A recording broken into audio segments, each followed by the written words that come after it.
अगर इतना ही सब गलत चल रहा है तो आप चले जाइए ना न्यायालय। पर जितनी मेहनत ये लोग बहाने तलाशने में करते हैं, मैं बार बार कह रहा हूँ, उतनी मेहनत अगर ये लोग अपने ऊपर कर देना तो शायद कांग्रेस महागठबंधन रिवाइव हो। मैं बस इतना कहना चाहूँगा कि ये एक ऐसा अधिकार है जो देशवासियों के सर्वोच्च अधिकारों में से एक है, मताधिकार, जिसका उपयोग कर कर आप अपने आने वाले भविष्य के जीवन को बेहतर कर सकते हैं। मैं चाहता हूं और मैं आग्रह करूंगा हर बिहार वासी से, लोकतंत्र का ये महापर्व चल रहा है और इसमें हर कोई अपना योगदान ज़रूर करे। हम लोग भी चुनाव प्रचार में व्यस्तता हद से ज़्यादा है क्योंकि अब दूसरे चरण का नामांकन भी जल्द समाप्त होने वाला है, पर उसके बावजूद अपनी जिम्मेदारी का एहसास निभाते हुए आज मैं यहाँ अपने गांव, मेरे नेता मेरे पिता आदरणीय रामविलास पासवान जी की जन्मभूमि अलौली के शहर बन्नी में आज आया हूँ और मैंने अपना वोट देकर अपनी जिम्मेदारी निभाने का प्रयास किया।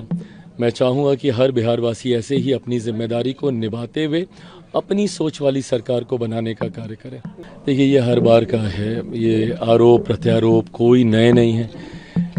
महागठबंधन के साथ दिक्कत क्या है ना कि ये लोग बहाने तलाशने में जितनी मेहनत लगाते हैं, इतनी मेहनत अगर ये जनता से जुड़ने में करते तो संभवतः इन बहानों की इनको ज़रूरत नहीं पड़ती। महागठबंधन चुनाव हार रहा है, उसकी आप हताशा बोल लीजिए, उसकी आप निराशा बोल लीजिए। कभी ये लोग एसआईआर को मुद्दा बनाते हैं, राहुल जी रोज़ प्रेजेंटेशन पे प्रेजेंटेशन किए जा रहे हैं। अगर इतना ही सब गलत चल रहा है तो आप चले जाइए ना न्यायालय। एक बार न्यायालय का दरवाज़ा तो खटखटाइए, विश्वास रखिए हमारी न्यायिक प्रक्रिया पे, ज़रूर आपको न्याय मिलेगा अगर ऐसा कुछ गलत हो रहा है। बट आके से भ्रम फैलाना, हल्ला करना, और जब औपचारिक तौर पर, अधिकृत तौर पर अगर कोई कार्रवाई करने की बात आती है तो ये सब बैकफुट पे चले जाते हैं। ऐसे में पहले दशकों तक ईवीएम का बहाना चला था। चलिए, अब मुझे खुशी इस बात की है कि सारी ईवीएम्स ठीक हैं, अब कोई ईवीएम को कोई दोष नहीं देता। अब ये लोग वोटर लिस्ट को दोष देते हैं। अब जब चुनाव मतदान चल रहा है तो यहाँ पे स्लो, वहाँ पे ज़्यादा। ये जिम्मेदारी चुनाव आयोग की बनती है कि सुनिश्चित करेंगे वो कि हर बूथ पे ज़्यादा से ज़्यादा मतदान हो और तय सीमा के भीतर ये हो। तो ये जिम्मेदारी चुनाव आयोग की भी है, तो महागठबंधन को इसके लिए कतई चिंतित होने की ज़रूरत नहीं है। देखिए, मैं समझ सकता हूँ एक के बाद एक के बाद एक के बाद एक के बाद एक चुनाव हारते जाना, हारते जाना, हारते जाना किसी भी नेता के मनोबल को, उसकी पार्टी के मनोबल को काफ़ी ज़्यादा तोड़ता है, निराश करता है। ऐसे में अपने दल के नेता कार्यकर्ताओं के मनोबल को बनाए रखने के लिए, उनको उत्साहित रखने के लिए आपको समय समय पर कोई ना कोई शगुफा तो देना होगा ना। आप कैसे बोलिएगा कि भैया मेरे नेतृत्व में कमी है इसलिए हम लोग चुनाव हारे? आप कैसे उनको कहिएगा कि मैं पार्टी को लीड नहीं कर पा रहा था, राष्ट्रीय अध्यक्ष की भूमिका से हटे। पर अब जब स्टार प्रचारक की भूमिका में है, हरियाणा में हम लोगों ने देखा ही कि भैया क्या हर्ष हुआ। तो अब इनको कोई ना कोई शगुफा अपने कार्यकर्ताओं को एंगेज, एक्साइटेड रखने के लिए ज़रूरी है। तो ये उन्हीं में से एक है। अब इसके बाद जब ये कुछ समय तक चलेगा, जब ये फिर ठंडा पड़ जाएगा, फिर ये कुछ और लेकर आएंगे। पर जितनी मेहनत ये लोग बहाने तलाशने में करते हैं, मैं बार बार कह रहा हूँ, उतनी मेहनत अगर ये लोग अपने ऊपर कर देना तो शायद कांग्रेस महागठबंधन रिवाइव हो। गिरिराज सिंह के बयान पर क्या कहेंगे? क्या बयान दिया उन्होंने? मुस्लिम समुदाय को लेकर जो है उन्होंने बयान दिया है, बुर्का जो है। देखिए, वो अपनी सोच है और वो उसको समय समय पर रखते रहे हैं।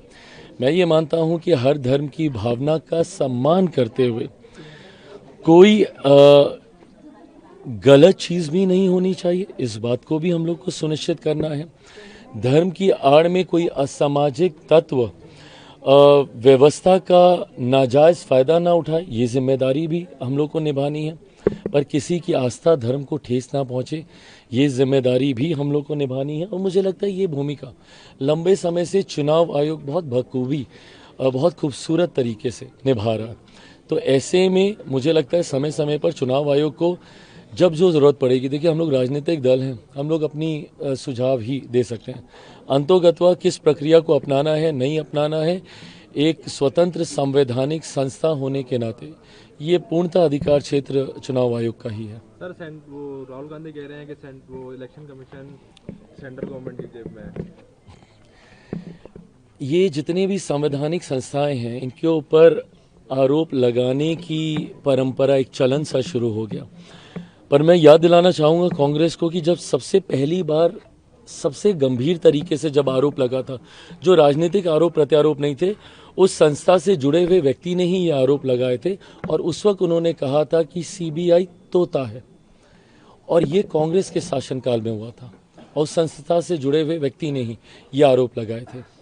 तो ये आरोप समय समय पर हर विपक्ष ने सरकार के ऊपर लगाने का काम किया है। मैं मानता हूं ये गलत है। संवैधानिक संस्थाओं के पास अपनी स्वतंत्रता है अपनी कार्यशैली को पूरा करने की। ऐसे में आप आरोप प्रत्यारोप लगाकर लोगों को भ्रमित करने का आप काम करते हैं। अंतोगत्वा इससे होना कुछ नहीं है। इन आरोपों को लगाकर ना आप बिहारियों के हित की कोई बात कर रहे हैं, ना आप बिहार की हित की कोई बात कर रहे हैं। आप सिर्फ अपनी कमी को छुपाने का आप प्रयास कर रहे हैं। इतनी मेहनत खुद पे कीजिएगा, आपके भविष्य के लिए बेहतर रहेगा।